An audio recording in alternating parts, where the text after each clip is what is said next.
Hello my dear students, today we are going to learn chapter number 15 from grade 9 science, and the name of the chapter is Improvement in Food Resource. Here are the part 1 of this video. So in this chapter we have to talk about food. That what is food? So food is a basic need for all living organism. That means every organism need food for their survival, and food provides 5 main nutrition, and that is carbohydrate, fat, protein, vitamins and minerals. These are the 5 nutrients which is given by food. Now, what are the problems related to food? So we know that India is an agriculture oriented country, but still lack of food due to the growing population. We know that our India is an agriculture land and we produce so many foods in our country, but then also our population is too large. That's why we have a lack of food issues. Then इतना सारा food है फिर भी अभी बहुत सारी public को food नहीं मिलता है due to the high population. Now food के रिलेटेड, मिल्क के रिलेटेड, फिश के रिलेटेड और ऑयल के रिलेटेड कुछ रिवॉल्यूशंस आए थे. उन रिवॉल्यूशन को बोला जाता है फर्स्ट फूड का प्रोडक्शन के लिए जो रिवॉल्यूशन हुआ है that is a green revolution. कि भाई फूड प्रोडक्शन में जितनी इम्प्रूवमेंट होती है that is known as green revolution. क्योंकि फूड जब फील्ड पे प्रोड्यूस होता है they will have a green in colour. Then milk production में जो इंक्रीजमेंट होता है that is a white revolution because fish is milk is of white in color. Then fish production, that is known as blue revolution because fish will produce in water and water is in blue color. That's why that is blue revolution. And oil production, that is known as yellow revolution क्योंकि oil का color yellow जैसा दिखता है, so that's why it's known as yellow revolution. Okay. Now what are the different crops and the nutrition value? कि भाई different crops कौन कौन से है और उनकी nutrition value क्या है, कि भाई उनकी हेल्प से आपकी बॉडी के अंदर कौन से न्यूट्रिएंट मिलेंगे आपको. So first of all we are talk about cereals, then pulses, then oil seeds, vegetables and food crops. So first one is cereals and the cereals example is wheat, maize, milk and sorghum and rice.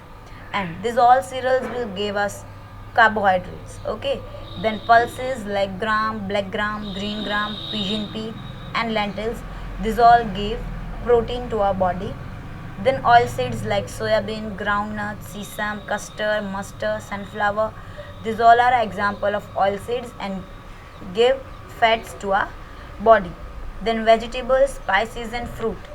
Then all the vegetables, all the spices and all the food will come in this portion, that is carrot, cinnamon, orange, spinach, mango, whatever, all the fruits, all the vegetable and all the spices are covered in this portion, and they will give mineral, vitamins and small amount of carbohydrate and fats to our body. And the last one is food crop like barsim, oat and sudden grass. These are the example of food crops, and the value for our body is food for livestock. कि भाई life stock के लिए आपको जो food चाहिए that is available by this one.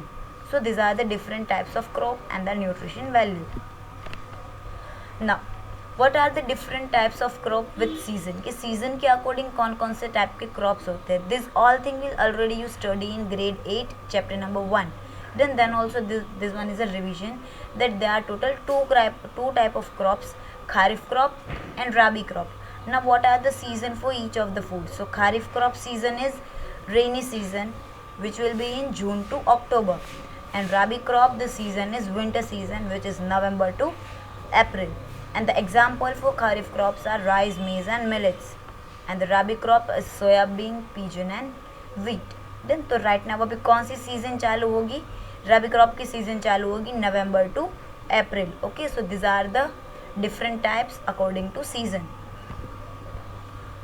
Now what are the crop variety improvement. कि अगर आपने फील्ड के अंदर क्रॉप ग्रो किया है तो उस क्रॉप को आप किस तरीके से इम्प्रूव करोगे. देन सो इम्प्रूवमेंट वेराइटी कौन कौन सी हो सकती है. सो first one is high yield. कि आप ज़्यादा प्रोडक्शन लेने के लिए उसके अंदर इम्प्रूवमेंट करोगे. Then improved quality. कि आप अपनी क्रॉप की क्वालिटी इंक्रीज करने के लिए कुछ चेंजेस करोगे. देन तो वो चेंजेस क्या क्या हो सकते हैं. Should give more nutrient, carbohydrates and protein. कि आप अपने क्रॉप के अंदर कुछ ऐसा चेंज कर सकते हो, ऐसी वैरायटी ला सकते हो कि उनकी वजह से आपके फूड की क्वालिटी बढ़े और आपको उसके अंदर से ज़्यादा न्यूट्रिएंट मिले, like carbohydrate and proteins.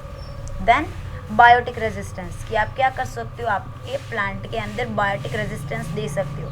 Then क्या वर्क करेगा वो, resistance to disease due to living micro organism, कि भाई आपका जो फूड है, देन आपके फूड को वो माइक्रो ऑर्गेनिज्म से बचाने का काम करेगा, माइक्रो ऑर्गेनिज्म से रेजिस्ट करने का काम करेगा, कि अगर गलती से भी उनको इनका इन्फेक्शन लग जाएगा, रेजिस्टेंस लग जाएगा, तो फिर भी आपके फूड के पास इतनी कैपेसिटी होगी कि वो उसको रेजिस्ट करेगा। Done.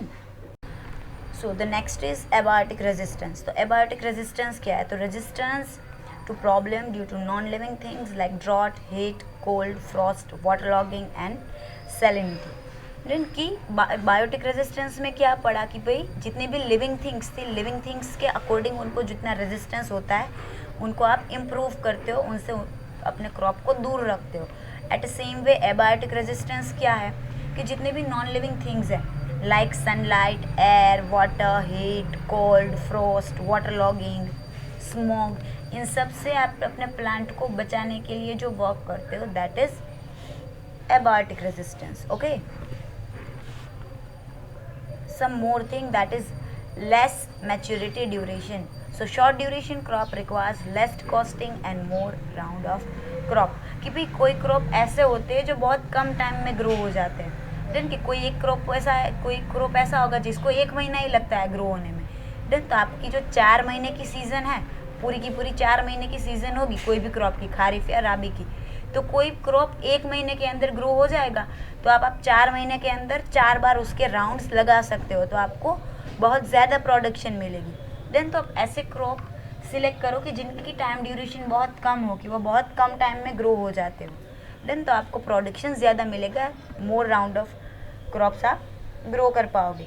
Then the next point is wider adaptability, कि कोई क्रॉप्स ऐसे होते हैं जिनकी अडेप्टेबिलिटी बहुत ही वाइडर होती है। Now what is in it, that crop which can grow in different condition will help in setting high production, कि भाई कोई क्रॉप ऐसे होते हैं जो कोई भी कंडीशन में ग्रो हो जाए, चाहे आप उसको कैसे भी कंडीशन दो, ठीक है, वो सर्दी होगी तो भी ग्रो हो जाएगा, गर्मी होगी तो भी ग्रो हो जाएगा, हाई वाटर कॉन्सेंट्रेशन में भी ग्रो होगा, लो वाटर कॉन्सेंट्रेशन में भी ग्रो होगा।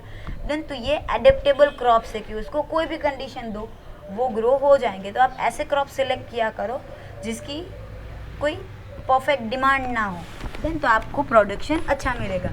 Then desirable agronomic traits, what is this, so crop with contain desirable agronomic traits like height, branching, leaf sets high production, कि भाई आप कोई ऐसे क्रॉप सिलेक्ट किया करो जो एक लेवल पे होती हो, कि भाई जिनकी हाइट अच्छी होती हो, या तो फिर उनके अंदर ब्रांचिंग अच्छी होती हो, या तो फिर उनके अंदर लीफ प्रोडक्शन होता हो। तो ये आप अपने अकॉर्डिंग डिसाइड कर सकते हो कि आपको कैसा क्रॉप ग्रो करना है। आपको हाइट वाला क्रॉप चाहिए तो आप उसके अकॉर्डिंग सीड्स लेके आओ, आपको ब्रांचिंग वाला चाहिए तो आप उसके अकॉर्डिंग सीड लेके आओ, तो इसकी हेल्प से आपको हाई प्रोडक्शन मिल पाएगा।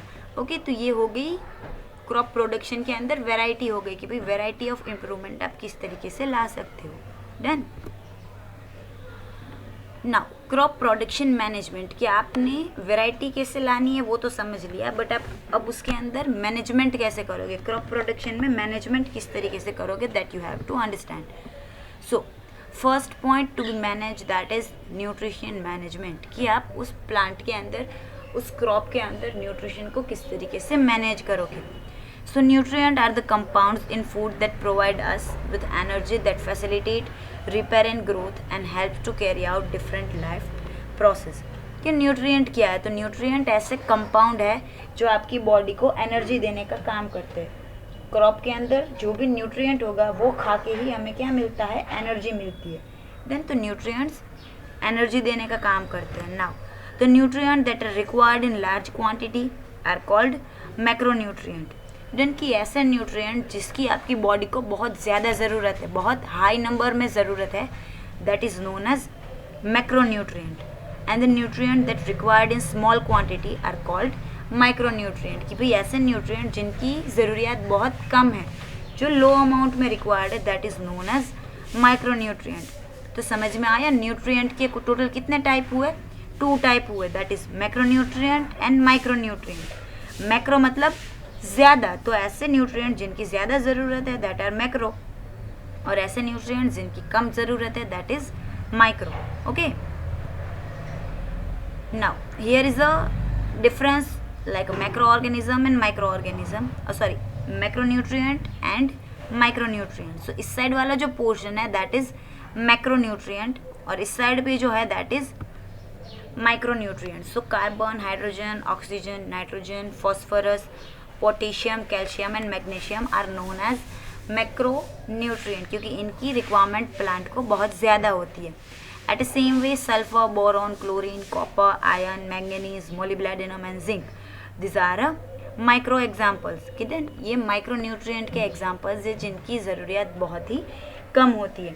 बट या वन मोर थिंग, इन दोनों में से एक भी चीज़ को आप स्किप नहीं कर सकते कि भाई माइक्रो की ज़रूरियात तो बहुत कम है तो नहीं डालेंगे तो चलेगा. अगर आप नहीं दोगे तो आपका क्रॉप ग्रो नहीं होगा. देन कम अमाउंट तो कम अमाउंट, बट प्लांट को इनकी ज़रूरत है, इनके बिना प्लांट ग्रो नहीं होगा. Okay, now what are the difference between manure and fertilisers. Then तो मैन्योर और फर्टिलाइजर के बीच में डिफरेंस क्या होता है. So the first one, easily made using animal and plant waste. कि मैन्योर मतलब क्या है कि आप एनिमल और प्लांट वेस्ट में से उसको बना सकते हो एंड जिनका प्रोडक्शन बहुत ही ईजी है, that is manure. But fertilisers are things which is made in factories. Done कि भाई बहुत सारी प्रोसेस के थ्रू फैक्ट्रीज़ के अंदर फर्टिलाइजर्स बनते हैं. अब मैन्योर की कोई भी हार्मफुल इफ़ेक्ट नहीं होती क्योंकि वो नेचुरल होते हैं, बट फर्टिलाइजर्स केमिकल्स होते हैं इसलिए उनकी साइड इफ़ेक्ट्स आती है. अब अगर मैन्योर यूज़ कर रहे हो तो आपकी सॉइल को लॉन्ग टर्म फर्टिलिटी मिलेगी. मैन्योर यूज़ करोगे तो आपकी सॉइल को चाहे लंबे टाइम तक उसके अंदर फर्टिलिटी रहेगी. देन वो इनफर्टाइल नहीं हो जाएगी, सॉइल फर्टाइल रहेगी. बट अगर आप बहुत ज़्यादा अमाउंट में फर्टिलाइज़र यूज़ कर रहे हो तो एक टाइम ऐसा आएगा जब आपकी सॉइल की फर्टिलिटी क्या हो जाएगी, चली जाएगी. Now manure not effective as fertiliser. अब मैन्योर की बात कर लो तो वो मैन मेड है. देन कि वो man made in the sense कि इंसानों ने खुद अपनी मेहनत से अपने हाथों से बनाया है, ईजी तरीके से बनाया है. देन तो इनकी फर्टिलाइजर्स की जितनी इंस्टेंट इफेक्ट नहीं आती, स्लो एंड स्टेडी वर्क करता है ये कि भाई लॉन्ग टर्म यूज़ करोगे तब इनकी कुछ अच्छी इफेक्ट दिखेगी. फर्टिलाइजर्स के जितना एकदम इफेक्टिव नहीं होता. देन और जब फर्टिलाइज़र की बात करो तो ये बहुत ही इफेक्टिव होता है क्योंकि केमिकल से बना हुआ होता है तो डालते ही उनकी इफेक्ट दिख जाती है. अब मैन्योर की बात करो तो वो बहुत ही चीप होते हैं क्योंकि खुद बनाए हुए हैं वेस्ट में से. बट फर्टिलाइज़र की बात करो तो वो बहुत ही कॉस्टली होते हैं. So this one is the difference between manure and fertiliser. Thank you everyone, have a good day.